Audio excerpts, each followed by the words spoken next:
사도행전 강의 94탄 제목은 풍선 효과고요. 사도행전 27장 21절에서 32절까지 보겠습니다. 사도행전 27장 21절부터 보도록 하겠습니다. 여러 사람이 오래 먹지 못하였음에 바울이 가운데 서서 말하되 여러분이요 내 말을 듣고 글에 대해서 떠나지 아니하여 이 타격과 선상을 면하였더라면 좋을 뻔하였느니라. 내가 너희를 권하노니 이제는 안심하라. 너희 중 아무도 생명에는 아무런 손상이 없겠고 오직 배뿐이니라. 내가 속한 바 곧 내가 섬기는 하나님의 사자가 어젯밤에 내 곁에 서서 말하되 바울아 두려워하지 말라. 내가 가이사 앞에 서야 하겠고 또 하나님께서 너와 함께 항해하는 자를 다 내게 주셨다 하셨으니 그러므로 여러분이요 안심하라. 나는 내게 말씀하신 그대로 되리라고 하나님을 믿노라. 그런즉 우리가 반드시 한 섬에 걸리리라 하더라. 열 나흘째 되는 날 밤에 우리가 아드리아 바다에서 이리저리 쫓겨가다가 자정쯤 되어 사공들이 어느 육지에 가까웠는 줄 짐작하고 물을 재어보니 20길이 되고 조금 가다가 다시 재니 15길이라. 암초에 걸릴까 하여 고물로 단 넷을 내리고 날이 새기를 고대하니라. 사공들이 도망하고자 하여 이 물에서 닷을 내리는 채 하고 거룻배를 바다에 내려놓고는 바울이 백부장과 근인들에게 이르되 이 사람들이 배에 있지 아니하면 너희가 구원을 얻지 못하리라 하니 이에 군인들이 거룻줄을 끊어 떼어 버리니라. 아멘. 요즘 코로나19 때문에 자주 듣는 말이 풍선 효과라는 말입니다. 그래서 오늘 제목으로 선택하게 됐습니다. 사람들이 사는 사회에서는 반드시 이런 풍선 효과라는 게 있더라고요. 그러니까 예를 들면 코로나19로 A 업종을 영업을 금지시키면 B라는 업종이 A 업종이 문을 닫았기 때문에 B 업종이 오히려 손님이 많아지는 현상. 그러니까 마치 풍선 이쪽을 누르면 저쪽이 부풀어 오르는 그런 현상을 가지고 이제 풍선 효과라고 보통 이렇게 말들을 하더라고요. 그러니까 9시까지 보통 식당 영업을 9시까지 해라. 9시 이후에는 하지 말아라. 이렇게 얘기하니까 보통 이제 식당들이 그 막 12시까지 하는 식당들이 있잖아요. 그런 식당들은 이렇게 손님들이 분산되어서 오히려 좀 괜찮았는데 9시까지 영업 제한을 하게 되니까 9시에까지 손님들이 오히려 몰리는 거야. 그러니까 전체적인 손님이 줄기는 줄지만 그래도 그 시간에 몰리니까 오히려 더 이제 위험하게 되는 가게들도 있더라는 거죠. 그러니까 어떻게 적용을 하든 이 풍선 효과가 우리에게는 계속 따라다닌다는 거예요. 그러니까 저 같은 경우도 신라면을 좋아하거든요. 근데 신라면을 먹지 말라고 하면 그럼 어떻게 할까요? 그냥 라면을 먹지 않을까요? 저는 너구리를 찾습니다. 신라면이 없으면 너구리를 찾아요. 그러니까 구매를 포기하는 게 아니라 다른 방식을 또 이렇게 찾아가더라는 거죠. 그러니까 은행도 뭐 1시간 영업을 단축한다 뭐 이런 얘기가 있더라고요. 근데 그것도 사실 제가 생각할 땐 마찬가지인 것 같아요. 예를 들어서 은행에서 코로나19 때문에 우리는 하루에 영업을 1시간만 하겠다. 그러면 굉장히 안전한 것 같지만 그 1시간 동안 얼마나 많은 손님들이 집중해서 오겠냐는 거죠. 물론 제가 너무 좀 이렇게 비약적으로 얘기한 건 맞지만 결국은 풍선 효과라는 의미는 우리가 조절한다고 해서 조절되어지지 않더라는 거예요. 그러니까 그 전에도 뭐 택배 기사들이 막 과로로 쓰러지고 그러니까 야간 택배 운송을 하지 말라고 이렇게 법으로 정해버리면 그러면 그 운송돼야 할 양이 주는 건 아니잖아요. 그럼 그만큼 또 낮에 해야 될 일들이 더 많아질 뿐이라는 거죠. 그런데 이게 죄라는 것도 이와 비슷하더라는 거예요. 그러니까 우리가 A라는 죄를 짓지 말라고 단속을 하면 B라는 죄를 짓더라는 거죠, 사람들이. 그러니까 어느 분야를 단속을 하든 결국은 죄에 대한 총량, 죄를 짓고 싶은 그 총량은 변하지 않고 어떤 형태로든 계속 죄를 짓더라는 거죠. 그러니까 10년 전에는, 12년 전에는 조두순이라는 그런 범죄자가 있었어요. 얼마 전에 출소해가지고 난리가 났더라고요. 그렇게 기자들이 많이 몰려갈 줄은 저도 사실 몰랐는데 굉장히 많이 몰려갔더라고요. 그 막 차 위에서 어떤 분이 막 뛰더라고. 그 조두순이 탄 차를. 근데 그 차는 조두순 차가 아닐 텐데 저렇게 막 올라가도 되나? 그런 생각을 했어요. 그러니까 10년 전에는 조두순 같은 그런 성범죄자가 있었다라고 하면 지금은 N번방이라고 하는 성범죄자들이 있어요. 그러니까 어떻게 보면 모양은 약간 변형된 것 같은데 여전히 사람들은 동일한 죄를 짓고 있더라는 거죠.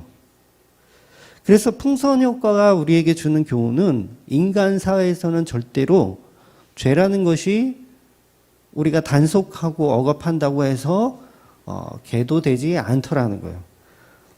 그러니까 노아의 홍수 때 있었던 죄가 그대로 다른 모습으로 소돔과 고모라에 있었던 것이고요.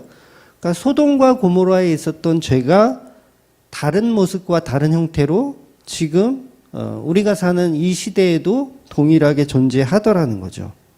그러니까 어떤 형태로든 인간은 계속해서 죄를 범하는 존재라는 겁니다. 그렇다면 종교인과 비종교인 모든 인간은 결과적으로 어차피 죄를 짓는다는 거예요. 그러니까 종교인은 좀 덜 짓는 것 같아 보이지만 결과적으로 그 나름대로 또 다른 죄를 짓고 있을 뿐이라는 거죠.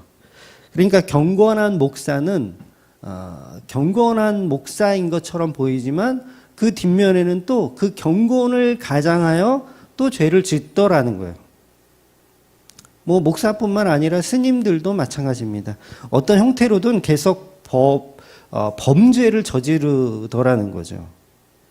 그래서 죄가 없는 인간은 없는 것이죠. 그래서 사람은 누구나 자기 양에 맞는 죄를 계속 짓고 살더라는 거예요. 나쁜 사람은 나쁜 사람이라는 걸로 죄를 짓고 착한 사람은 착한 사람이라는 걸로 죄를 짓는 거예요.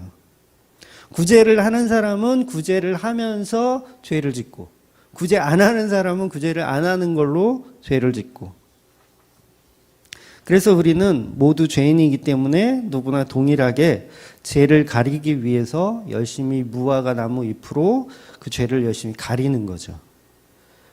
그래서 무화과 나무 잎은 뭐 율법이라고 이야기할 수도 있고 뭐 그게 이제 더 넓은 의미로 가면 종교가 되는 거고 그게 또 철학이 되는 거고 그런 것들로 계속 우리 인간의 죄를 이렇게 가리기를 원하는 거예요.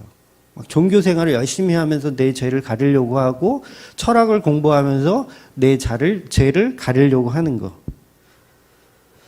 그럼에도 불구하고 이 무화과 잎으로는 우리의 죄성을, 우리의 죄의 문제를 해결할 수가 없다라는 거죠. 그래서 제가 가끔 말씀드리는 지랄 총량의 법칙. 우리가 평생 해야 할 지랄은 어떤 시기가 정해져 있을 뿐이지 동일하게 하더라는 거예요. 이 죄에 대한 총량의 법칙도 마찬가지죠. 우리가 인간으로 태어났으면 우리가 지을 죄를 어떤 모습으로든 다 짓더라는 거예요. 그래서 인간은 뭘 하든 자기가 주인 되어 사는 세상에서 그냥 죄를 짓고 사는 겁니다. 그래서 우리가 성경을 볼 때 많은 사람들은 해야 할 것과 하지 말아야 할 것에 대한 구분을 이렇게 하죠. 그러니까 성경이 다 그런 얘기들이니까 내가 뭘 해야 되는지 아니면 뭘 하지 말아야 되는지 그러니까 십계명을 보면서도 그 십계명의 내용을 은혜로 보지 않고 율법으로 보더라는 거예요. 뭘 해야 되고 뭘 안 해야 되고 대부분의 사람들이 그렇죠. 교회를 다니는 사람들도 마찬가지고요. 그러니까 십계명은 말씀인데 그 말씀은 은혜로 봐야 된다는 거예요. 은혜로. 그러니까 어떤 율법적인 행동 강령으로만 보면 그건 이 죄에 대한 총량의 법칙을 모르는 상태가 돼버리는 거죠. 오히려. 그러니까 나는 십계명 잘 지켜서 깨끗한 사람, 나는 죄를 안 짓는 사람으로 이렇게 만들고 싶은 그 욕망이 있기 때문에 말씀을 볼 때 그 말씀을 은혜로 보지 않고 율법으로 보더라는 거예요. 이게 모든 종교인들에겐 다 있습니다. 교회 다니는 사람들도 마찬가지고요.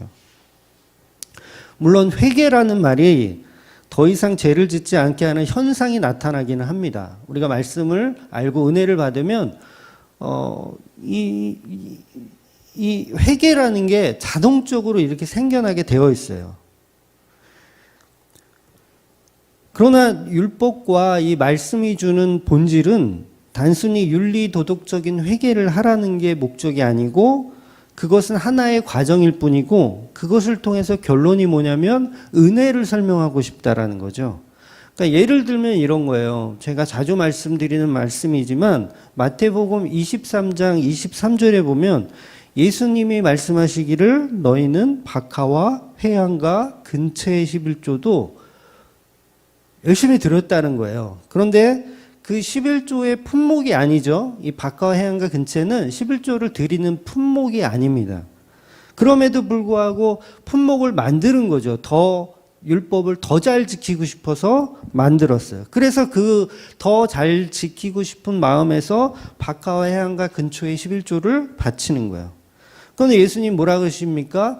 그거보다 더 중요한 게 있는데 너희는 정의와 긍휼과 믿음은 버렸다라고 책망을 하십니다. 그럼 이 말씀에서 예수님이 바리새인들에게 하고 싶은 말은 뭐냐면 이제 그 11조는 드리되 정의와 긍휼과 믿음을 가진 제대로 된 11조를 드려라라는 말로 우리는 이해를 해요. 근데 그 얘기가 아니거든요. 예수님 말씀은. 예수님은 또 다른 율법을 또 얘기하시는 그런 스타일의 분이 아니세요. 그래서 우리는 이런 식으로 해석을 하더라는 거죠. 아, 그러면 우리가 11조를 그동안 믿음과 정의와 긍휼이 없는 걸로 드렸으니 이제는 그게 있는 11조를 드려야 되겠다라고 하더라는 거예요. 그러면 그걸 윤리적이고 도덕적이고 어떤 교훈적으로 말씀을 이해했다라는 거죠. 은혜로 보지 않았다라는 거예요. 그래서 성경을 번역할 때도 인간들이 원하는 방식으로 바꿔버리잖아요. 그러니까 의도적으로 바꿔버리는 거예요. 그러니까 이 번역한 사람들이 큰 문제가 있다라는 얘기를 제가 하는 게 아닙니다. 인간은 그런 습성이 있어요. 아, 이건 교훈이구나 라고 보고 싶은 그런 견해들이 다 있습니다. 그래서 그 견해가 과거형의 말씀을 가지고 미래형으로 바꿔버리는 거예요. 그러니까 이것도 행하고 저것도 했어야 했었다라는 말씀을 가지고 이 과거형을 가지고 이것도 행하고 저것도 행하라라는 미래형으로 바꿔버린다고요. 그러니까 이게 왜 그러냐면 말씀을 교훈으로 받기 때문에 그래요. 아, 그동안 우리가 엉터리로 11조를 들었으니까 이제 제대로 11조를 드리자. 이렇게 보는 견해인 거죠. 근데 예수님은 그런 얘기를 하고 있는 게 아니거든요. 그래서 이런 식으로 복음을 모르는 사람은 성경을 보더라도 은혜로 보지 않고 교훈으로 보는 거예요. 교훈으로. 마치 우리 조선은 이제 성리학의 나라잖아요. 그러니까 성리학은 이치를 따지는 나라예요. 이치. 무엇이 옳고 그른지, 또 어떤 게 더 좋은지, 어떤 게 교훈이 되는지, 이치를 따지는 나라. 그러니까 한국 사람들의 특징이 자기가 가진 상식으로 성경을 가르치고 해석하려고 하는 거예요. 그러니까 학문으로 보는 거예요. 학문. 어떤 지식, 옳고 그름에 대한 가르침. 여러분, 성경은 우리에게 뭘 가르치려고 하는 게 아니에요. 너 자꾸 옆으로 걸으면 안 돼. 똑바로 걸어야 돼. 이런 어떤 가르침을 주려는 책이 아니고 성경은 처음부터 끝까지 은혜를 얘기하는 거예요. 은혜. 어떤 가르침이 아니에요. 그러니까 너는 살아날 거야 라는 은혜. 그런데 뭐뭐 하면 뭐뭐 한다 이런 가르침을 주는 책이 아니라는 거죠. 그런데 우리는 계속 그 가르침으로 성경을 보려고 하는 거예요.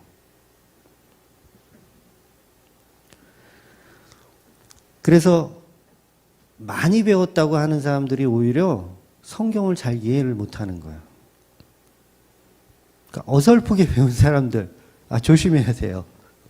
자기가 막 굉장히 많이 아는 것처럼 이렇게 어설프게 배운 사람들이 성경을 다 윤리 도덕으로 보더라는 거예요. 그래서 모태신앙을 가진 사람들도 굉장히 위험한 거죠. 자기 지식이 복음을 받아들이지 못하는 거예요. 자기 지식 때문에. 그러나 복음은 처음부터 끝까지 은혜를 이야기하고 있더라는 거죠.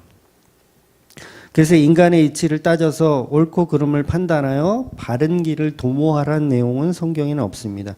그건 전부 문자적인 껍데기로 성경을 보는, 율법으로 보는 인간의 상식일 뿐입니다. 그래서 서경들은 이렇게 말씀을 은혜로 받지 않고 교훈으로 받게 됩니다. 그럼 이 말씀을 교훈이 아닌 은혜로 받는 자들은 예수님의 책망의 말씀을 어떻게 이해하냐면, 그동안 우리가 드렸던 11조가 엉터리였구나. 정의도 없고 긍휼도 없는 11조, 믿음도 없는 11조를 바쳤구나. 그렇다면 우리는 이미 엉터리 재물을 하나님께 갖졌다 바친 죄인이구나라는 걸 알아야 된다는 거죠. 죄인이구나. 근데 그게 아니라 죄인 안 될 방법을 찾더라는 거예요. 그러니까 우리가 그동안 하나님 앞에 이렇게 죄를 지었구나. 어찌할꼬 우리는 큰일 났구나. 그래서 은혜가 필요한 자리로 가야 되는 게 성도의 모습이죠. 그런데 내가 그동안 틀렸어? 그러면 어떻게 해야지 바르게 하는데? 라고 접근하는 사람들, 이런 사람들은 성도가 아닌 거죠. 그래서 어리석은 인간들은, 소경들은 예수님의 말씀을 들으면서도 죄를 알고 잘못을 인정하는 게 아니라 정의와 긍휼과 믿음이 있는 11조를 이제는 제대로 바치겠다라고 나서는 거예요. 그런 사람들이 말씀을 율법으로 본 것이고 교훈으로만 본 것입니다. 은혜로 보지 못하는 거죠. 이렇게 복음을 못 알아듣는 사람들의 특징이 이와 같습니다. 너희들이 드리는 헌금은 틀렸으니까 이제 제대로 하자, 이렇게 되는 거예요. 근데 헌금을 하고 안 하고는 중요한 게 아닙니다. 예수님 그런 말씀을 하고 있는 게 아니에요. 너희가 죄인이라는 그것을 알고 회개하고 은혜로 십자가를 보라는 얘기를 하고 계신 겁니다. 그런데 여전히 인간들은 은혜를 보지 않고 말씀을 못 알아듣더라는 거죠. 11조가 구약에서 곡식이나 가축으로 바쳤다라는 말이 어렵나요, 여러분? 그걸 굉장히 어려워하시는 분들이 있더라고요. 그 11조는 구약에서 곡식으로 드렸던 겁니다. 이렇게 얘기하면 빵 터지시는 분들이 있어요. 무슨 말이냐면 그런 게 어디 있냐는 거죠. 그러니까 이스라엘은 땅이 그렇게 좋지 않았어요. 젖과 꿀이 흐르는 땅은 거짓말이에요. 그렇게 좋지 않았어요. 그러니까 땅이 별로 좋지 않음에도 불구하고 하나님이 함께 하시면 그곳이 젖과 꿀이 흐르는 땅이라는 그 말씀이거든요. 그래서 이스라엘은 벼농사는 사실 하기에 부적합한 땅이었습니다. 그래서 밀이나 보리 같은 거를 이렇게 좀 심었고, 그 대신 나일강이 있었던 애굽은 어땠어요? 비옥한 땅이었어요. 굉장히 좋은 땅이라 거기는 벼농사를 했습니다. 그래서 하얀 쌀밥을 먹을 수 있는 곳이 애굽이었어요. 그래서 이스라엘에게 곡식을 하나님께 바친다는 의미는 생명을 바치는 거예요. 생명을. 자기들의 생명을 바치는 겁니다. 어디 가서 그 하얀 쌀밥을 먹어요? 보리 수확하기도 힘든데. 근데 하나님이 곡식을 가지고 11조를 바치라는 얘기는 생명을 바치라는 얘기거든요. 그래서 말라기에 보면 이스라엘 백성들이 어떻게 하냐면 다 안 좋은 거를 갖고 11조를 바치잖아요. 그러니까 11조는 곡식이나 가축으로 드리는데 가축도 좀 이렇게 상품성이 떨어지는 거, 이렇게 절름발이라든가 아니면 좀 이렇게 좀 삐쩍 꼬른 거라든가 그런 걸로 11조를 바쳤다라는 거죠. 그러니까 하나님의 말씀의 요지는 뭐냐면 돈 달라는 말이 아니에요. 하나님이 11조라는 돈을 달라는 얘기가 아니거든요. 생명 달라는 겁니다. 생명. 너희들이 가진 소중한 그 생명 달라. 그래서 예수님이 내 생명을 대신해서 어린 양 예수가 되어 11조가 되어 죽으셨잖아요. 그 제사를 달라는 거예요. 그 제사. 예수 그리스도의 십자가 제사를 달라고 하는 게 11조의 개념인 거예요. 그러니까 우리가 바쳐야 하는 것은 쌀이나 보리 가축이 아니고 십자가에 죽은 예수님을 하나님께 드려야 구원이 일어나는 거예요. 그게 11조의 진정한 뜻이잖아요. 그래서 11조는 태워드리지 않습니다. 태워드리지 않아요. 하나님께 거제로 드리는 거예요. 거제. 이렇게 들어서 거제로 드리는. 그리고 그게 레위인과 제사장들의 목숨을 유지하는 데 사용되어지잖아요. 그래서 화목제, 우리가 잘 아는 화목제, 예수님이 화목제물로 돌아가셨잖아요. 그 화목제도 몽땅 태우지 않습니다. 번제는 다 태우는 거예요. 싹 다 태우는 거예요. 근데 화목제는 다 태우지 않아요. 선별하여 일부만 화제로 드리고 그것도 콩팥과 기름만 떼어서 하나님께 드리는 거예요. 나머지는 같이 나누어 먹는 겁니다. 대제사장과 레위인들과 그 다음에 이 성도들이 같이 이렇게 나누어 먹는 거예요. 이게 화목제예요. 화목제. 제가 지난주에 먹는 것을 바치는 것은 제물의 개념이라고 말씀드렸는데 기억나세요? 그러니까 요리사가 손님에게 식사를 제공할 때 그건 제물을 바치는 거예요. 제물. 그러니까 예수님이 인간이 하나님께 드리는 제물이 되신 거죠. 제물. 그러니까 예수님이 양이 되시고 염소가 되셔서 비둘기가 되셔서 곡식이 되셔서 인간의 제물이 되어 하나님이 그 살과 피를 흠양하시는 거예요. 흠양하시는 거. 창조주이신 예수님이 인간을 구원하기 위해 제물이 되어 인간 손에 죽으시는 겁니다. 그래서 우리 성도들은 이게 무슨 일이냐고, 어떻게 예수 하나님께서 우리 인간 손에 죽어 제물이 될 수 있냐고,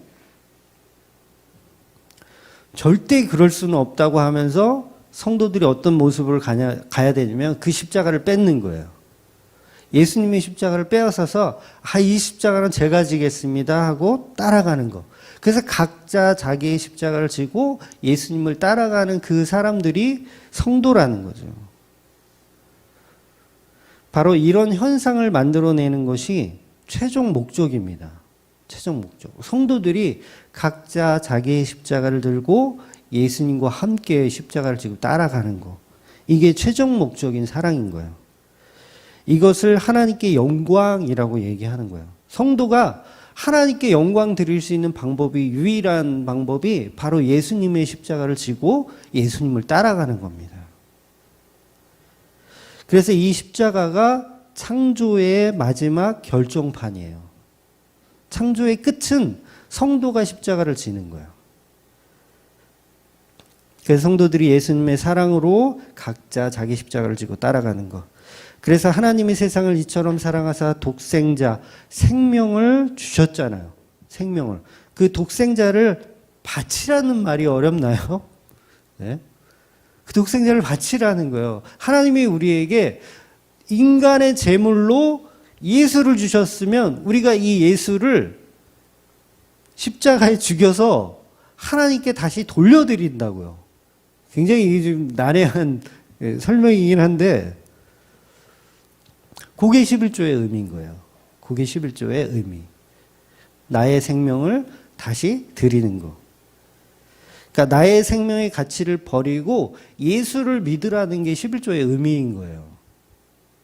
너무 쉬운 진리입니다. 너무 쉬운 진리.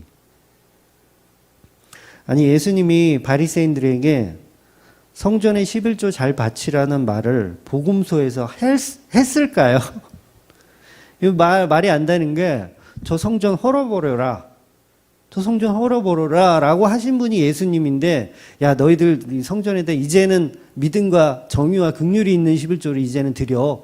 이런 말을 해놓고서 저 성전 무너뜨려라. 그러면 이게 앞뒤가 맞아요? 안 맞아요? 안 맞는 거예요. 그러니까 성전은 모형이다. 11조도 모형이다. 이 얘기를 하시는 거죠. 십자가로만 다 이루어진다는 말씀을 계속해서 하고 계시더라는 거예요. 인간은 자기가 보는 상식으로 복음을 이해하려고 드는 겁니다. 그래서 성전에서 장사하는 사람들의 상을 뒤엎으시면서 하나님의 뜻을 구하지 않을 사람들은 당장 나가라고 이렇게 막 깽판을 치시잖아요. 그러니까 예수님이 앞으로 11조 잘 바치라는 교훈을 마태복음 23장 23절에 말씀하셨다라면 성전에서 그렇게 깽판을 치시면 안 되세요. 그러니까 그 말은 우리가 번역을 잘못해 놓은 거예요.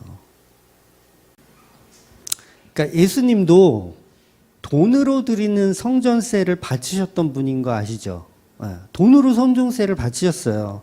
그러니까 베드로에게 낚시를 하라고 해가지고 그 물고기 입에서 이제 한 세개를 갖다가 이제 베드로의 몫과 예수님의 몫으로 성전세를 바치셨습니다. 그러니까 11조는 성전세가 아니에요. 성전세는 따로 있었습니다. 그러니까 곡식이나 가축으로 드리던 엄연한 구약의 제사가 11조라는 거죠. 근데 한국교회는 그걸 아직도 모르고 있는 거예요. 벌써 오래전부터 말하고 있는데 아직도 못 알아듣는 사람들이 많더라고요. 예수님은 또 다른 율법을 말씀하신 것이 아닙니다. 그러니까 제대로 된 11조를 드리라고 했다면 그건 또 다른 율법을 만들어내신 것 뿐이에요. 근데 그 말이 아니라 너희들은 죄인이기 때문에 은혜가 필요한 존재임을 알라는 말입니다. 지금 저와 여러분에게도 동일합니다. 회개라는 것은 은혜를 받으면 자동적으로 하지 말라 그래도 하게 돼요. 내가 회개해야지 윤리도덕으로 막 이렇게 그거 다 가짜고요. 은혜를 받으면 하지 말라 그래도 하게 돼. 내가 풍선 효과를 갖고 있었던 죄인이구나. 나는 나를 착하다라고 생각하고 치장하고 있었는데 결국 그 착한 속에서도 또 다른 죄를 짓고 있었구나. 그걸 알게 되더라는 거죠. 그래서 우리 인간들은 성경이 우리에게 죄를 지적하면 은혜를 알라고 주신 말씀인데 그 죄를 덮을 방법을 찾아요. 계속. 그러니까 말씀 보면서 뭐 죄를 딱 지적해. 그러면 나 죄인이구나. 나 어찌할꼬. 이게 아니라 죄인이라고 지적하니까 그럼 죄인이 안 될 수 있는 방법을 찾아 나서는 거예요. 결국 또 다른 율법을 만들어내더라는 거죠. 얼마나 많은 사람들이 이 죄 덮음, 이 방법으로 죄를 덮고 싶은 방법으로 십자가를 찾아가는지 몰라요. 죄를 덮고 싶은 방법으로 십자가를 찾아가요. 이게 다 소경들의 태도입니다. 아담과 하와가 자기 부끄러운 알몸을 가리기 위해서 무화과 잎으로 막 가리잖아요. 막 열심히 치장하잖아요. 근데 선악과를 먹기 전에도 사실은 벗고 있었거든요. 그들은 처음부터 벗고 있었으면서 선악과를 먹으면서 죄가 무엇인지 알게 되었는데 어찌할꼬가 아니라 이제 그 죄를 가릴 수 있는 방법을 스스로가 찾아 나서는 거예요.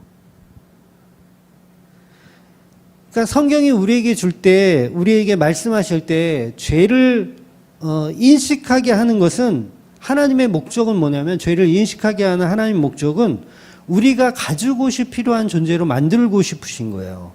가죽 옷이 필요한 존재로. 이게 하나님의 우리에게 죄를 보여주시는 목적이거든요.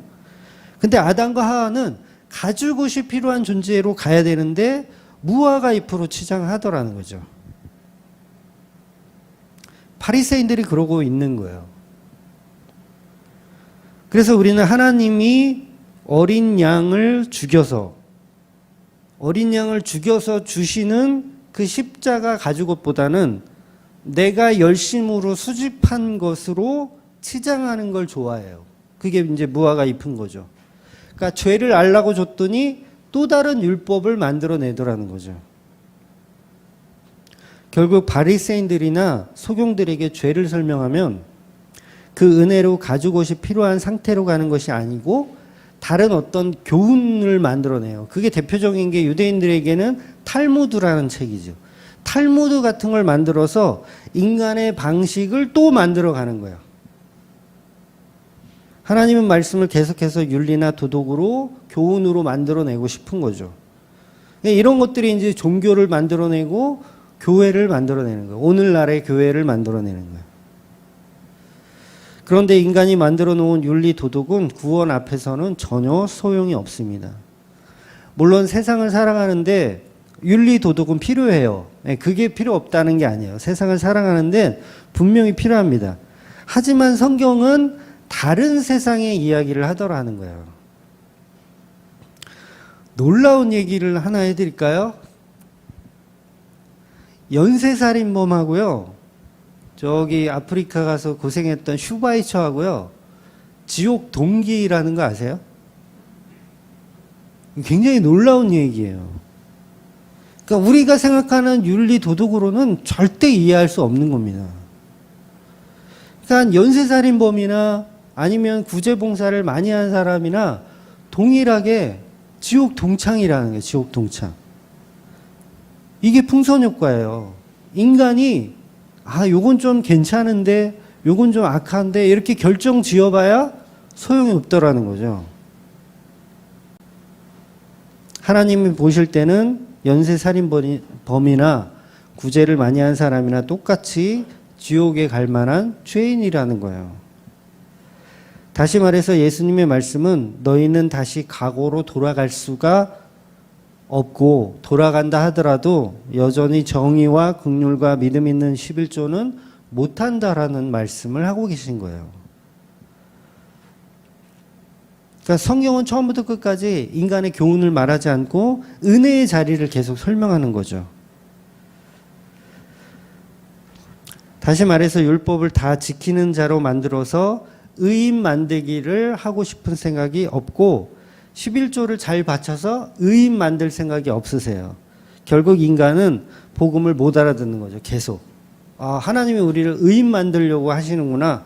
그래서 의인이 돼야지. 어떻게 하면 의인이 될까? 율법을 지켜야지. 십계명을 지켜야지. 11조를 잘 내야지. 이런 식으로 계속 보다 보면 결국 이게 풍선효과와 동일한 죄를 계속 짓고 있을 뿐이라는 거예요. 요즘 구원파 분들이 좀 교회에 많이 좀 오시는 것 같아요. 구원파, 우편물도 굉장히 많이 오고 요새 신천지는 거의 쏙 들어갔어요. 거의 활동을 안 해. 근데 오히려 구원파 쪽의 사람들이 많이 좀 활동을 하더라고요. 그러니까 근데 그들이 추구하는 것도 결국 뭐냐면 행위 구원을 추구해요. 행위 구원. 그러니까 말로는 무슨 거듭남의 비밀, 은혜로 구원받는다. 그리고 이렇게 얘기하지만 결국 구원의 주체를 하나님이 아니고 예수님이 아니고 인간에게 두고 있는 거예요. 구원의 주체를. 거듭남의 비밀을 네가 깨달아야 된다로 보는 거예요. 이걸 못 깨달으면 구원이 없다로 보는 거예요. 그러니까 이걸 행위 구원이라고 얘기하는 거예요. 그러니까 내가 믿어 구원에 이루자. 여러분, 구원은 인간을 위해서 구원하는 게 아닙니다. 오후에도 제가 한 번 더 말씀드리겠지만 처음부터 인간 구원은 예수님을 위해서 하시는 거지 인간을 위해서 하는 게 아니에요. 이게 창조의 질서예요. 하나님이 천지를 창조하신 것은 하나님의 영광을 위해서 창조하신 거예요. 우리가 큰 착각을 하고 있는 거예요. 나를 위해서 천지를 창조하셨지라는 건 물론 그렇게 생각하는 걸 하지 말라는 게 아니지만 본질적으로는 그게 아니라는 거죠. 하나님이 하나님의 영광을 위해서, 정확하게는 예수님의 영광을 위해서 천지 창조가 일어난 것이고 그 예수님의 영광에 필요한 도구로 인간이 창조되는 개념인 거예요. 물론 제가 좀 전에도 말씀드릴 때 예수님이 인간을 위해 십자가에 죽으셨다라는 표현을 제가 하기도 했지만 이건 예수님이 우리를 사랑하신다는 것을 제가 표현하기 위함인 거고 하나의 과정일 뿐인 것이고 창조의 동기나 마지막 완성의 개념은 아닌 거예요. 창조의 동기, 인간 구원이 창조의 동기도 아니고 마지막 완성의 개념도 아닌 거예요. 그러니까 선악과 먹은 인간만 하나님이 자기를 위해서 그러니까 인간을 위해서 창조했다라고 생각해요. 교만해진 거죠. 왜 고양이들이 그런다고 하잖아요. 고양이들이 개들은 집에서 집주인이 아, 내 주인이구나. 주인님 밥 주세요. 이렇게 되는데 고양이는 집주인을 자기 종으로 생각해요. 종들이 왜 나한테 밥을 안 주지? 빨리 밥을 대령해라. 막 이런 식으로 생각한다는 거예요. 사실인지 모르겠지만 우리 집 주주도 하는 짓을 보면 가끔 나를 주인으로 생각 안 하는 것 같아. 그래서 우리 주주는 그래도 제가 부르면 오거든요. 참 이 코리안 코치 그런 애들이 별로 없는데 우리 주주는 제가 부르면 와요. 그러니까 제가 평소에 교육을 많이 시켜서 그래요. 왜냐하면 저의 교육 방법은 우리 저희 집사님 잘 아시지만 이 방울뱀 소리를 가끔 들려줘야 되거든요. 방울뱀 소리가 뭐냐면 이런 방울뱀 소리를 들려주면 이 짐승이 나의 천적이 있구나 라고 생각하는 거예요. 그래서 우리 주주는 제 말을 잘 듣죠. 자기는 나는 주인이 아니구나 라고 생각하는 거예요. 그러니까 처음부터 창조의 목적과 창조의 동기는 성도의 구원이 목적이 아니라는 거죠. 예수님의 영광을 위해서 하나님이 전부 다 예수님을 위해서 하시는 거죠. 그런데 많은 이단들은 전부 나의 구원을 목적으로 하고 있더라는 거예요. 그러니까 구원파라는 소리를 듣는 겁니다. 자기 구원을 목적으로 하니까. 그러니까 내가 구원받는 것도요, 예수님의 영광을 위해서 구원받으시는 거예요. 그러니까 저와 여러분이 구원받았다. 그러면 이게 예수님의 영광을 위해서 내가 구원받아지는 하나의 과정이구나. 이렇게 생각해야 되지. 나의 파라다이스를 위해서, 나의 천국을 위해서 예수님이 십자가에 돌아가셔서 나를 위해 이렇게 희생하셨구나. 요거는 굉장히 수준이 낮은 신앙이라는 거예요. 더 높은 수준은 예수님의 영광을 위해서 나를 구원시키셨구나라는 쪽으로 바라보게 되더라는 거죠. 그래서 우리가 천국에 가면 나에게 주어진 면류관을 벗어서 예수 그리스도 앞에 다시 돌려드리는 거예요. 나는 이거 받을 자격 없습니다. 나는 하나님의 영광을 위해서 구원받았을 뿐입니다. 라고 돌려드리는 거예요. 그게 성도들의 모습이라는 거죠. 그런데 이 은혜를 못 알아들으니까 계속 나의 구원을 목적으로 하기 때문에 이단들이 판을 치는 거예요. 이렇게 우리 인간들은 어떤 모습으로든 구원이라는 걸 가지고도 죄를 짓더라는 거예요. 구원이라는 걸 가지고도. 돈이 많은 사람은 돈이 많은 대로 죄를 짓고요. 권력이 있는 사람은 권력이 많은 대로 죄를 짓고, 지식이 많은 사람은 지식이 많은 대로 죄를 짓고, 또 없는 사람은 없는 대로 또 죄를 짓고, 교회 다니는 사람은 교회 다니는 대로 죄를 짓고, 교회 안 다니는 사람은 교회 안 다니면서 죄를 짓고. 그러니까 죄의 총량의 법칙인 풍선 효과는 늘 동일하게 있더라는 거죠. 그래서 우리는 자기가 속한 환경과 상황에서 죄인이라는 것을 자각하는 거, 이게 중요하다라는 거예요. 그래서 날마다 우리가 죄인임을 인식해서 내가 십자가의 은혜가 필요한 존재구나라는 걸 계속 자각해 가는 거죠. 그렇기 때문에 성도는 예수님을 위해서 목숨 걸고 순교하면서도 예수님을 믿으면서 실천하면서도 끝까지 그 은혜를 예수님께 돌리더라는 거예요. 그 영광을. 그러니까 죽어 마땅한 존재로 순교하는 것이 맞지, 내가 잘 버틸게요. 함께하여 주세요. 이런 개념이 아니라는 거예요. 나는 죽어 마땅한 존재이니까 죽는 거예요. 그런데 가짜들은 순교를 하면서까지도 자기 가치를 챙겨요. 이게 이슬람 폭탄 테러 하는 애들이 이제 자기 가치 챙기잖아요. 그런 식으로 되는 겁니다. 오늘 본문에서 21절에 바울이 말하기를, 여러분이요 내 말을 듣고 글에 대해서 떠나지 아니하여 이 타격과 손상을 면하였다라면 좋았을 뻔 하였느니라, 이런 말이 있어요. 이 말이 예수님이 마태복음 23장 23절에 했던 말과 거의 느낌이 동일한 말씀입니다. 그러니까 내 말을 듣고 미양에 있었으면 사고가 안 났을 텐데, 그랬으면 좋았을 텐데 라고 얘기를 했어요. 그럼 사람들이 어떻게 반응을 하냐면 아 이제 바울 말 잘 들어야지. 우리가 바울 말 잘 들어야지. 이렇게 보는 거예요. 이게 뭐예요? 이게 교훈으로 듣는 거예요. 근데 바울은 내 말 안 들었으니까 너네 이렇게 됐잖아. 내 말 잘 들었으면 이럴 일 없었잖아. 라는 얘기를 하는 게 아니라고요.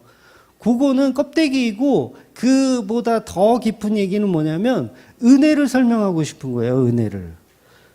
그러니까 교훈적으로 보면 안 되고 이 바울이 말하고 있는 본질은 이제부터 착한 사람 되란 말이 아니에요. 이제부터 내 말 잘 들으란 말이 아니라 너희가 그렇게 말 안 듣고 죄 가운데 고난 가운데 들어온 건 지극히 당연한 거야. 그럼에도 불구하고 너희들이 한 명도 죽지 않고 살아날 거야. 그 얘기를 바울이 하더라는 거예요. 그러니까 책망과 교훈으로 너희가 발전하고 회개하라는 얘기가 아니라 은혜를 설명하고 있더라는 거죠. 바울은. 그럼에도 불구하고 그렇게 너희들이 죄인인데도 한 명도 죽지 않을 거야. 이 얘기를 바울이 하고 싶은 거예요. 다시 말해서 본문의 본질은 뭐냐면 내 말 듣지 않는 너희들은 죽어 마땅한 존재인데 그렇게 말 안 듣는 너희들을 예수님은 그럼에도 불구하고 구원해 주실 거야. 라는 말을 하고 있는 것. 이게 복음의 핵심이라는 거예요. 그러니까 너희는 정의와 긍휼과 믿음도 없는 11조를 바쳐서 죽어 마땅한 존재인데 마지막 대안을 주신단 말이에요. 예수님도 대안이 없지 않아요. 그 바리새인들에게 책망하고 끝나는 게 아니에요. 책망하고 끝나면 그것도 윤리 도덕으로 볼 수밖에 없죠. 아, 그러면 이제 11조를 잘 들어야 되나 보다. 이렇게 보잖아요. 그런데 예수님 분명히 대안을 제시해 주세요. 이 성경이 너무 사실 놀라워요. 다 풀려요. 성경이. 성경 안에 다 답이 있어요. 그러니까 24절에 그 11조를 바치는 이게 마태복음 얘기하는 거예요. 마태복음 23장 24절에 그 11조를 바치는 그 장소인 성전을 무너뜨리라는 말씀을 연속적으로 하시거든요. 연속적으로 하세요. 그리고 그 성전에 있는 제사장들에게 복음을 전하는 것이 진정한 11조라는 걸 설명하고 있는 겁니다. 그러니까 11조를 예수님의 십자가라는 것으로 복음을 전하는 것이지 교회에 부가가치세를 내라는 게 아니에요. 그럼 부가세 몇 프로씩 내세요? 10%씩 내시잖아요. 우리가 슈퍼 가서 초콜릿 하나 사 먹어도 10%를 세금으로 낸다는 거 아시죠? 그거 10%는 다 세금으로 내는 거예요. 그 얘기를 예수님이 하고 있는 게 아니라고요.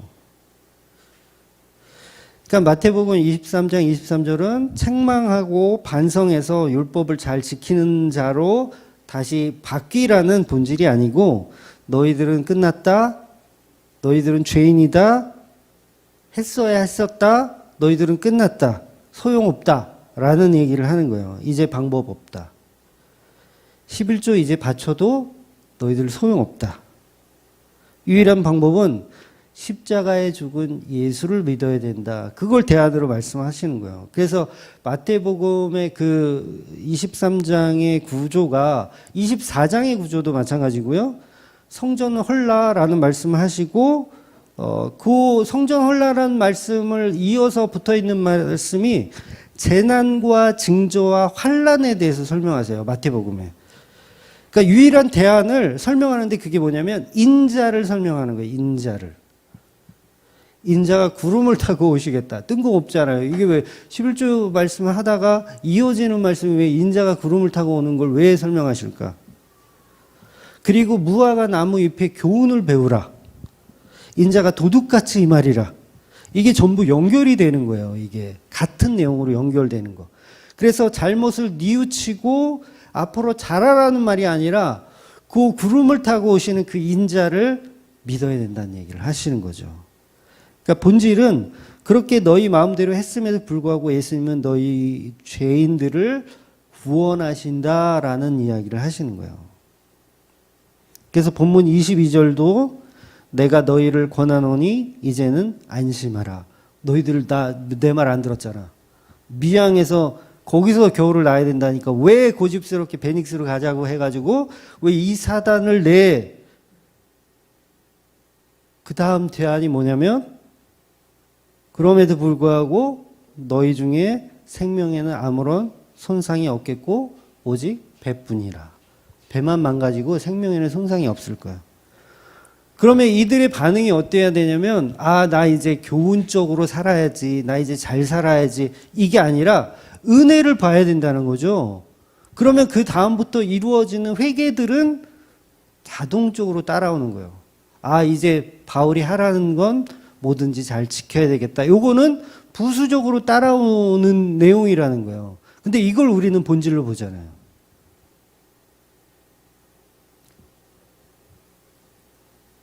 그래서 바울은 말을 듣지 않는 죄인들의 죄를 폭로시키고 그럼에도 불구하고 안심하라. 너희들이 죄인이지만 아무도 생명에는 지장이 없겠다라는 이야기를 은혜를 설명하고 있는 겁니다.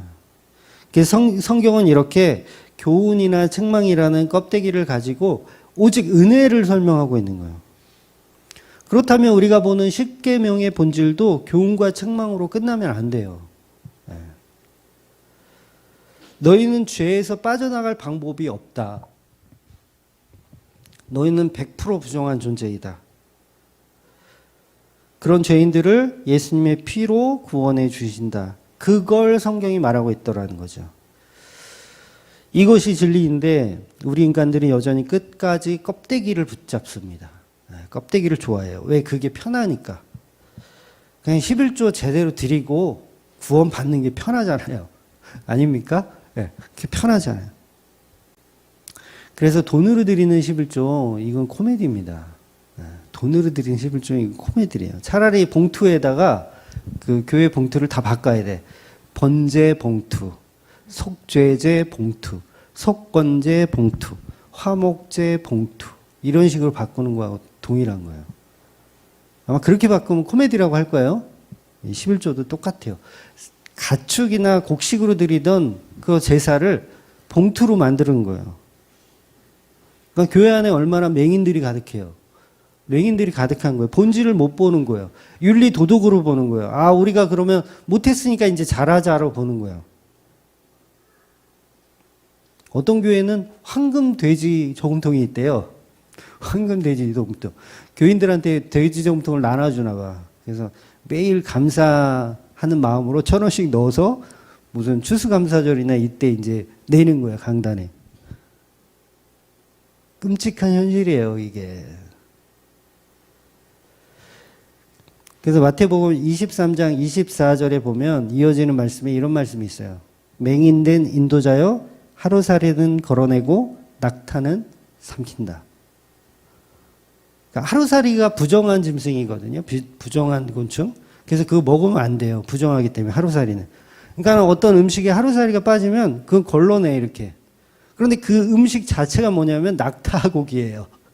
낙타고기도 부정하기 때문에 먹으면 안 되거든요. 그러니까 하루살이만 걸러내려고 하는 거예요. 그러니까 은혜의 본질은 못 보고 계속 윤리도덕으로 그것만 보고 나는 괜찮구나, 나는 잘했구나, 나는 11조 잘 바쳤구나 이렇게 생각하는 거죠. 그러니까 하루살이는 걸러내며 통째로 낙타를 집어삼키는 모습인 거죠. 그러니까 교회를 다니면서 하나님 믿는 척 하고 있는 거죠. 예배 드리는 척 하고 있는 거죠.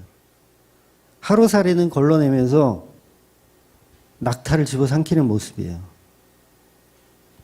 그래서 십계명을 보면서 죄를 보고 은혜를 봐야 하는데 십계명을 열심히 지키면서 은혜의 필요성을 다 놓쳐버리는 거예요. 은혜의 필요성을. 사실 은혜가 율법보다 더 중요한 본질인데 율법은 은혜를 설명하기 위한 도구이고 껍데기일 뿐이에요. 율법은. 그런데 우리는 그 율법에 더 집중하잖아요. 그러니까 은혜에는 관심 없고 그 껍데기에만 우리가 관심이 있어요. 계속 십자가의 은혜를 훼손하는 거죠. 그 훼손으로 천국 가려고 길을 쓰는 거죠. 십계명 지켜서 천국 가자. 11조 열심히 잘 내서 천국 가자. 칭찬받자, 상급받자. 다 이런 것들. 이제 폭풍이 오니까 이제 바울 말 잘 들어야지. 아니요, 바울 말 잘 들으란 말이 아니라 은혜를 설명하고 있다고요. 그러니까 275명이 배 안에 275명이 있는데 너희는 모두 죄인일 뿐이고 그런데도 불구하고 구원해 주실 거야. 그게 은혜야. 그러니까 나와 함께하는 너희들. 이게 예수님을 예표하거든요. 예수님 예표하는 거거든요. 나와 함께하는 너희들. 그래서 저와 여러분이 이 배 안에 타고 있었던 사람 중에 한 사람이라면 바울이 전하는 그 하나님의 은혜, 예수님의 말씀을 믿어야 되는 거예요. 바울 말 잘 들으라는 얘기가 아니라 바울이 전하고 있는 예수를 믿어야 된다는 거죠. 바울은 그 말을 하고 있는 겁니다. 자기에게 충성봉사라는 말이 아니에요. 목사들 중에서도 목사에게 충성봉사하라는 사람들 많이 있죠. 100% 가짜입니다. 자기한테 왜 충성봉사를 해? 바울 말 잘 들어서 구원받는 거 아니에요, 여러분. 바울 말을 잘 들어서 구원받는 게 아니에요. 그러니까 미양에 남아 있었어. 한 5명은 남아 있었어. 우리는 바울 말 잘 들어야지. 그리고 미양에 남아 있었어. 그렇다고 구원받는 게 아니에요. 하나님의 은혜가 개입돼야 구원받는 거예요. 그걸 본질로 설명하고 있는 거죠. 그래서 그 말을 못 알아듣는 사람들을 예수님께서는 마태복음에서 계속 너희가 회칠한 무덤 같다라고 표현하는 거예요. 회칠한 무덤. 겉은 번지르르 하지만 속에 뼈다구들은 다 썩었다. 그 얘기를 하는 거예요. 여러분, 세상에 폭풍이 몰려올 때 고통이 없나요? 두려움이 없어요? 나는 예수 잘 믿기 때문에 어떤 고통도 없다. 그건 거짓말이죠. 바울도, 오늘 본문의 바울도요, 두려워할게요? 두려워하지 않을게요? 예. 오늘 본문의 바울도 두려움이 있었어요. 왜냐하면 24절에 보면 하나님의 사자가 바울에게 말씀하시기를 두려워하지 말라라고 하시거든요. 그럼 바울이 두려워했다는 얘기예요? 안 했다는 얘기예요? 두려워하고 있었다라는 거예요. 두려워하고 안 했는데 사자가 나타나서 두려워하지 말라 그러면 뭐야? 내가 언제 두려웠어요? 이러진 않을 거 아니에요. 그러니까 바울도 폭풍이 치니까 두렵기는 사실 마찬가지였던 거예요. 물론 다른 선원들하고는 좀 색깔이 결이 다른 두려움이죠. 바울은 뭐 자기 생명에 대한 두려움보다도 로마로 가지 못하는 거에 대한 두려움이 있었겠지만 어쨌든 바울도 두려움이 있었던 건 사실이라는 거죠. 그리고 또 오늘 본문에서 바울이 말을 번복하는 거 아세요? 말을 번복합니다. 무슨 얘기냐면 오늘 읽은 본문 22절은 너희 중에 아무도 생명에는 아무런 손상이 없겠고 오직 배뿐이니라. 생명의 손상이 없을 거라고 얘기했는데 사실은 10절에서는 다른 말을 해요. 하물과 배만 아니라 우리 생명에도 타격과 많은 손해를 끼치리라 말했거든요. 생명에 지장이 있을 거라고 출발할 때는 얘기하는 거예요. 그러니까 처음에는 생명도 위험하다고 말한 거예요, 바울도. 그런데 나중에 주의 사자가 나타나서 설명해 주는 거죠. 아, 생명에 지장이 없어. 그러니까 바울도 처음부터 생명에 지장이 없을 거라는 이 확신을 갖고 있었던 건 아닌 거예요. 그러니까 두려움이 있었던 거죠. 바울 자체도 두려움이 있었던 거예요. 그리고 31절에 보면 사공들이 도망을 가려고 합니다. 도망을 가려고 해요. 그러면 구원 없다고 얘기해요. 또 그 얘기 뭐예요? 죽을 수 있다는 얘기를 하거든요. 결국 부분이 말하고 싶은 건 뭐냐면 두려움이 있어도 그 언약 안에 함께 있어야 된다는 얘기를 하는 거예요. 그러니까 지금 이 본문에서 언약은 누구냐면 바울이거든요. 바울과 함께 있어야 사는 거예요. 그 얘기를 하는 거예요. 언약 안에 있어야 된다.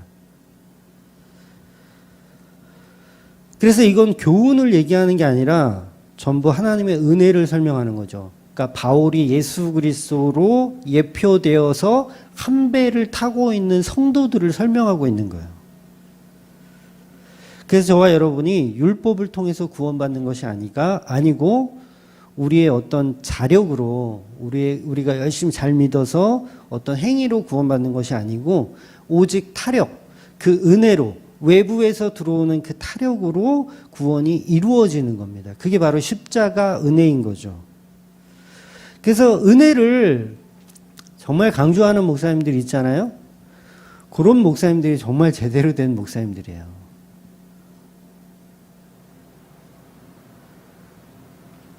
근데 우리가 3일을 못 가요.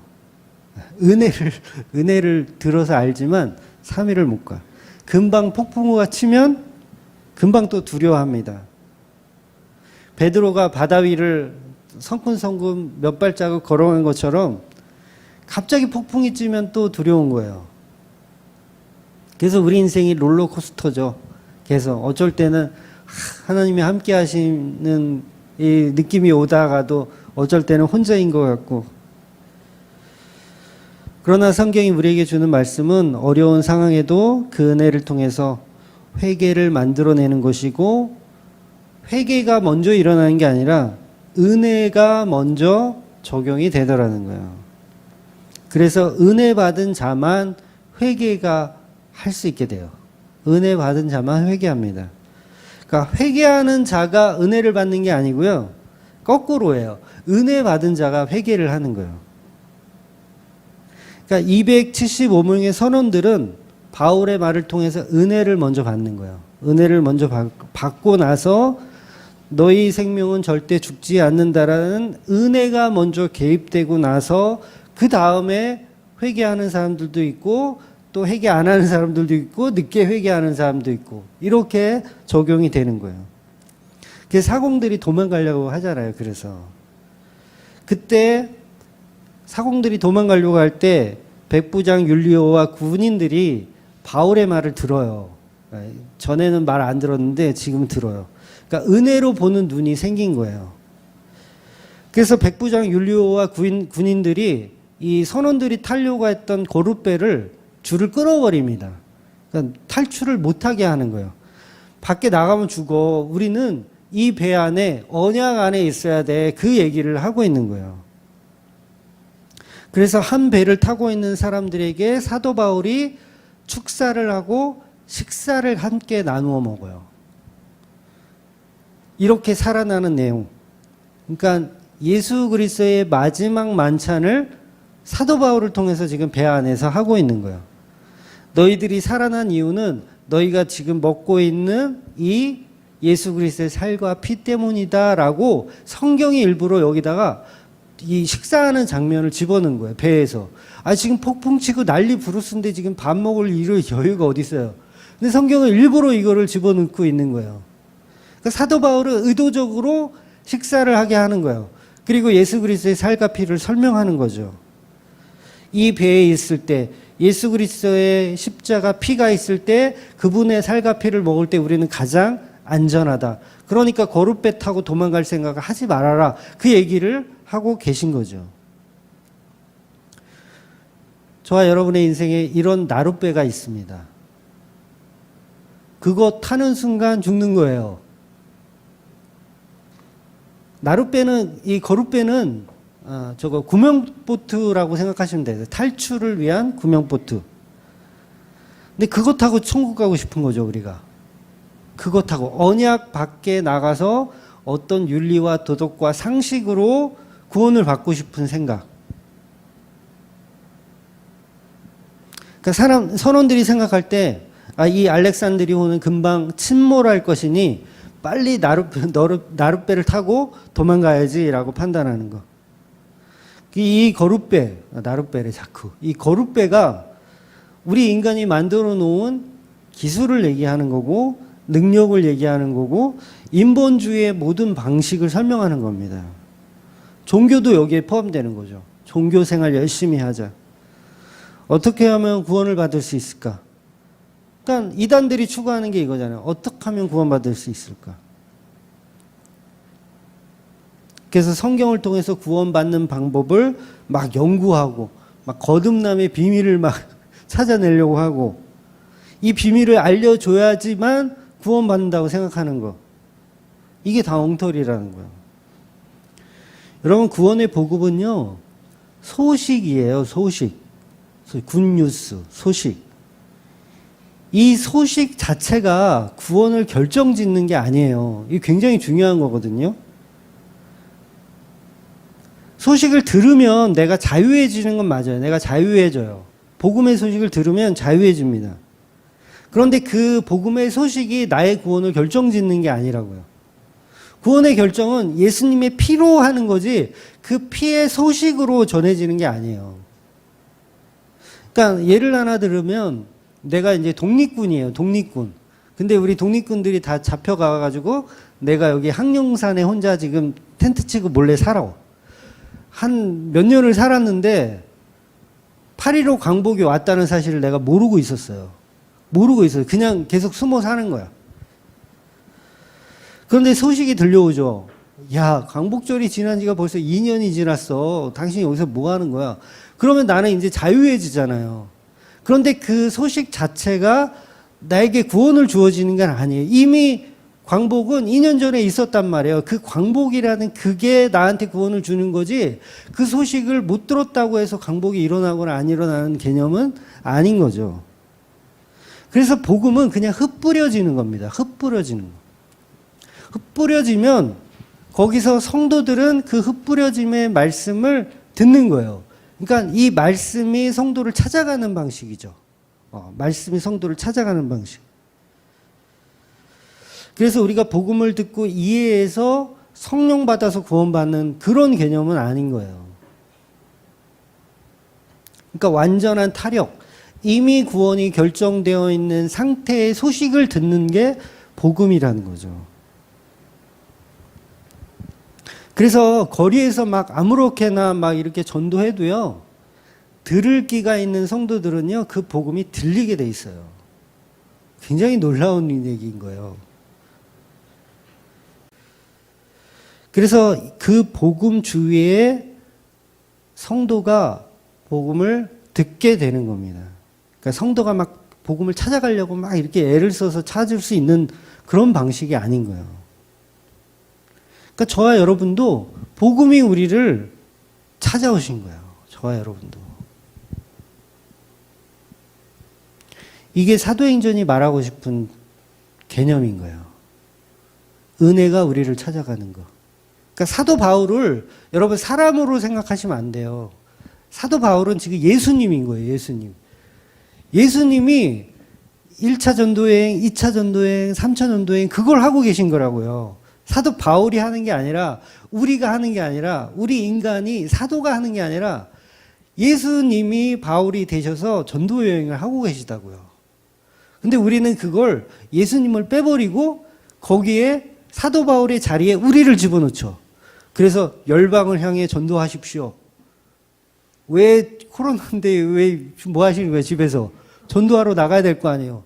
이렇게 부여하더라는 거예요. 그게 잘못된 부여예요. 사도 바울은요 사람이 아닙니다. 그분은 성령의 감동을 받은 예수 그리스도인 거예요. 잘 이해하고 들으세요. 사도 바울이 예수님이란 얘기가 아니라 그 성령 받은 사람이 예수를 예표하고 있더라는 거죠. 그래서 전도여행은 우리가 하고 있는 게 아니라 예수님이 하고 있는 거예요. 교회도 마찬가지예요. 교회도 우리가 하는 것 같아요. 이혜원 목사가 하는 것 같고 우리가 하는 것 같아요. 근데 아니에요. 우리는 다 껍데기이고 본질은 예수님께서 복음을 전하고 계시더라는 거죠. 그래서 우리는 계속해서 그 복음의 결정을 우리가 하는 것이 아닙니다. 바울은 그냥 도구일 뿐이에요. 도구. 로마로 가야 하는 도구. 그 도구. 그런데 인간이 무엇을 결정할 수 있다라는 그게 내가 믿고 내가 믿어줘서 내가 복음 들었어? 내가 믿어줘서 구원받는다는 개념이 수많은 종교를 만들어내는 거예요. 율법과 상식을 만들어내고요. 그래서 그런 질문들을 간혹 하잖아요. 복음을 못 듣고 죽은 사람은 어떻게 되느냐. 그 어떤 사람이 이런 얘기도 하더라고요. 양심을 통해서 양심을 통해서 구원을 받을 수 있다.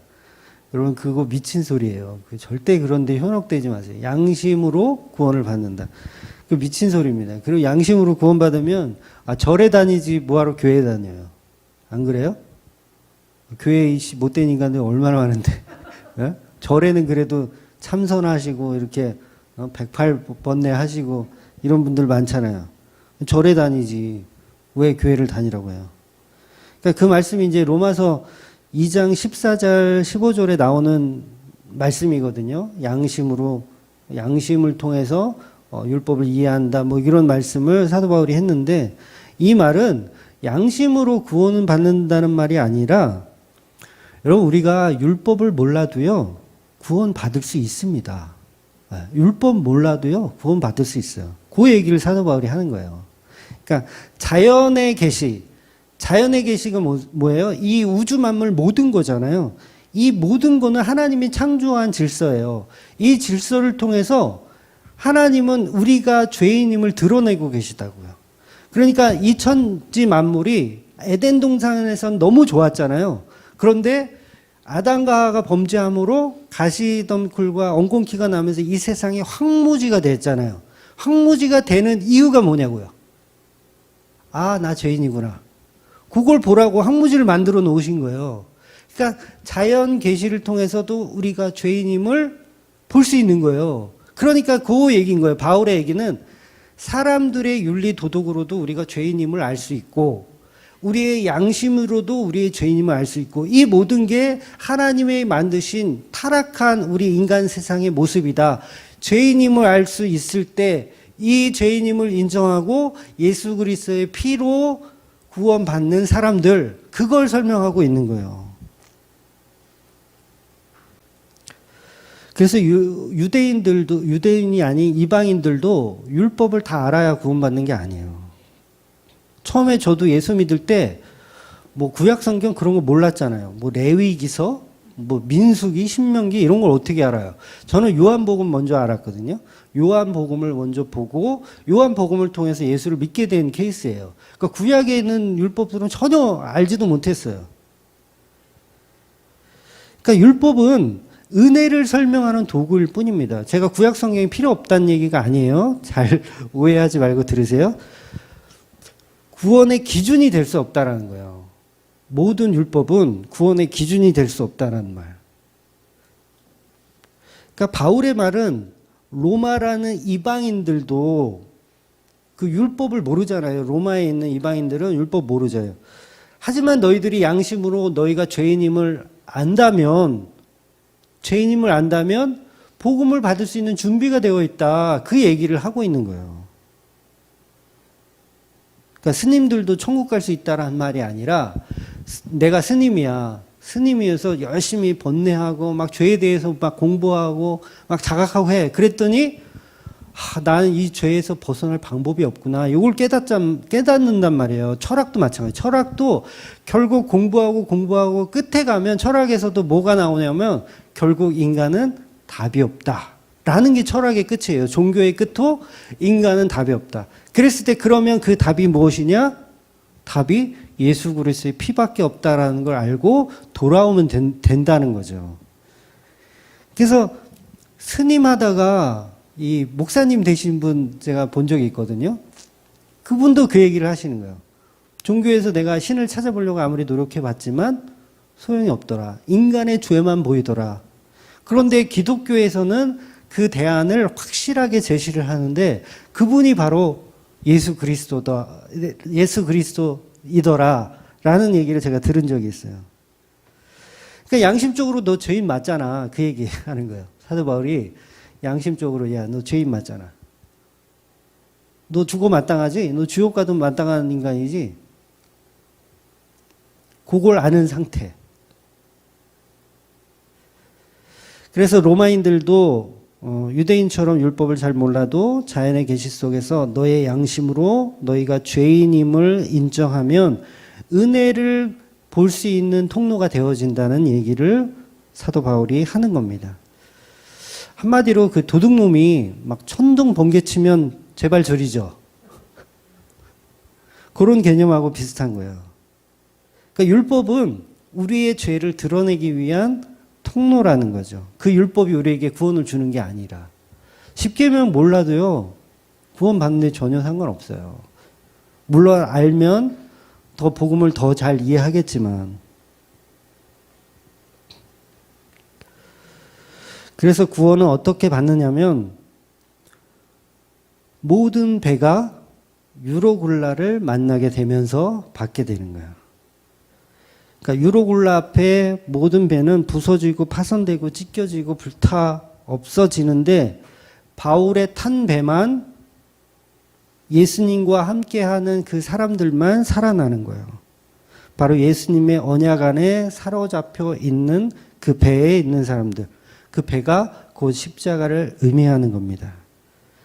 그 믿음이 있으면 폭풍이 불어도 그 배를 탈출하고 싶어지지 않게 됩니다.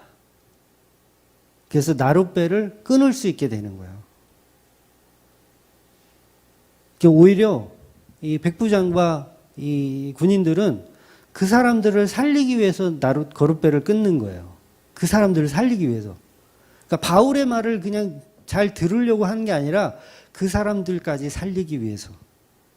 이게 복음을 아는 사람들의 태도인 거죠.